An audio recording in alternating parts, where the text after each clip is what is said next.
Hi, my name's Jamie Brown, and I'm going to be discussing educating exceptional learners today. So what is a disability? A disability is an intellectual or a physical disability that limits an individual's thought process. It limits the ability to learn, and it can impact or affect their social and life skills.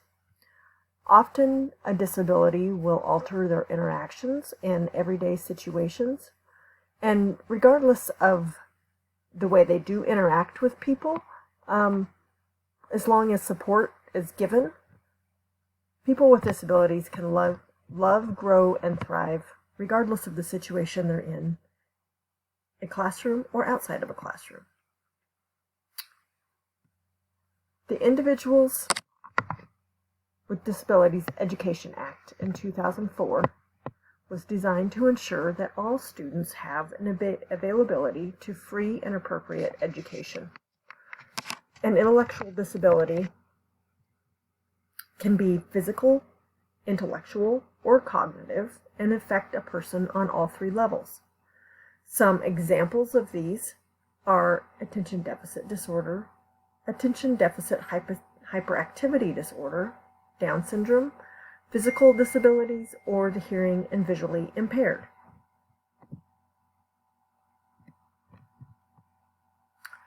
Many things are affected by a student that has a disability. One area can be social skills. Individuals with exceptional learning needs may experience limitations in their social skills. Their interpersonal skills may not be very strong. They may struggle with the ability to follow rules. They may also struggle with their self-esteem. Often these students are gullible, which means they are often taken advantage of or hurt in harmful and demeaning ways, such as bullying and not recognizing that action is taking place. Another area that is affected for disabled kids are their cognitive skills. This can be seen in their self-esteem, in the work that they do with language, reading, writing, number concepts, and it influences their practical skills as well as their daily living skills.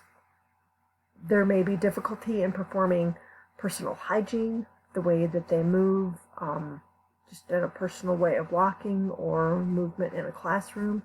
It also affects their daily routines, and it can affect their safety and their daily living tasks.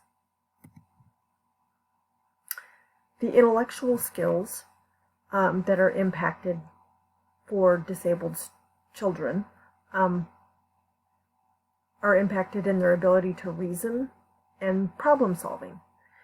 Intellectual functioning is typically measured with something called an IQ test, in the range of intellectual capacity between the number or below the number of 70 to 75 typically indicates whether a child is functioning with intellectual capacity.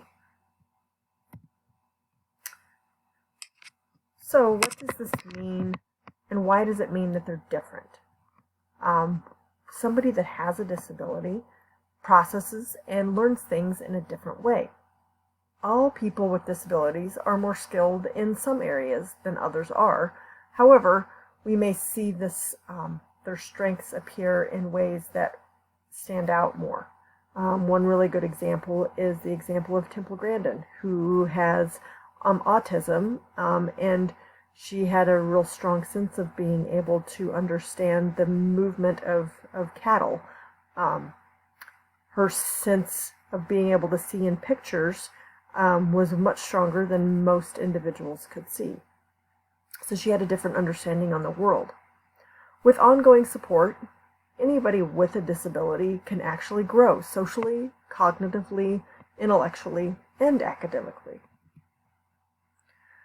So, concepts such as universal design for learning is a way that is designed to effectively help diverse learners. It provides inclusive environments for students of all abilities, encourages an equitable classroom environment, optimizes the teaching ability and teacher resources, as well as designs a flexible classroom for student access and student engagement. As you can see in this graphic, there are 3 primary networks for universal design learning: recognition, strategic, and effective learning. There are also 3 principles under the UDL: representation, action and expression, and engagement. And then there's a set of UDL guidelines that basically discuss the what, the how, and the why of learning under the Universal Design for Learning. The 3 primary networks of UDL, or the Universal Design for Learning guidelines, are to provide multiple means of engagement through purposeful and motivated ways to help learners. As you can see in this graphic, you can see where the mind is engaged when full engagement is taking place. Students that reach this mental capacity are motivated and sustain their interest in what they are doing. This can happen through offering a lot of student choice that makes it relevant to a student's life and to their personal life. The next primary network is representation. And you can see by looking at the graphic of this brain, when representation is the focus network of universal design for learning, the learning is taking place actively engaging the back of the brain. This is where resourceful and knowledgeable learners develop. This really focuses in on the multiple intelligences of learning. Multiple intelligences of learning is a broad scope of cognitive abilities on Bloom's taxonomy and can range from everywhere from being able to remember and engage all the way to creating and designing. Students that learn through this representative way are learning to suit their strengths. They are being able to use their strong learning style to represent how they best learn, and they cognitively develop better. The last area is provide multiple means of action and expression. And you can see in this graphic that the brain is engaged in the frontal lobe area. When this area is engaged, we have strategic and goal-directed learning happening. This is great for flexible learning styles or flexible interaction of learners and flexible materials.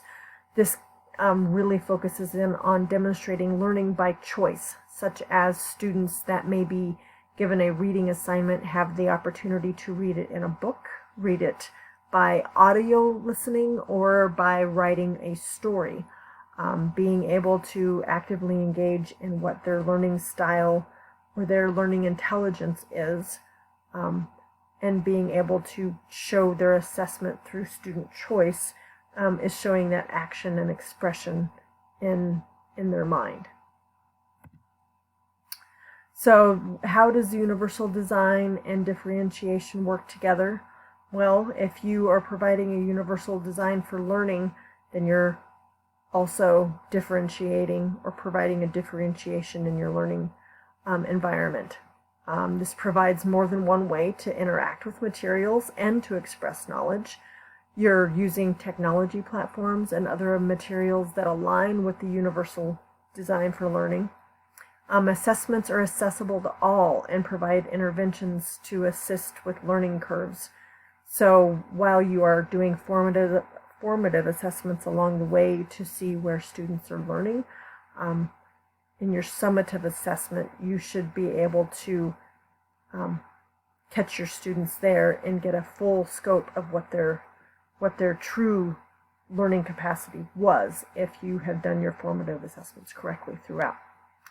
Lastly, we can still maintain high expectations for all students, regardless of their ability or disabilities, Specifically, students with individual education plans or English language learners really prosper with this differentiated style because they're getting to learn, and maybe what their multiple intelligence style is, instead of just being stuck into a cookie cutter and being assessed with the worksheet. So how do we collaborate and prepare to use this universal design learning system? First, we identify the skills of our student. We identify the targets to enhance our teaching. We can explore options for differentiation. So how do we change our instruction? How do we change what we're doing to better meet the needs of this student? Next, meet with the team that really works with this student. The teacher, the interventionist, parents, and other leaders that work closely with this student and are provided in their support system. Last, encouraging an evaluation of these processes with the team and refining the approaches regularly will help to create a collaborative effort in creating a successful path for a student. The benefits to UDL and differentiation are, as I mentioned before, all students can benefit. It's not just the disabled students that are going to benefit from the learning by the UDL. The differentiated environment benefits exceptional learners and all students in the classroom. So even your students that maybe are needing pushed a little bit more or to get more of a challenge, by being able to be a peer and mentor to others, they will be encouraged to work harder in their learning style. Students build relationships. By building trust and fostering relationships, we can empower collaborative work environments between our students. Lastly, we teach empathy. By having an inclusive environment, we're encouraging empathy and understanding for all students in the room.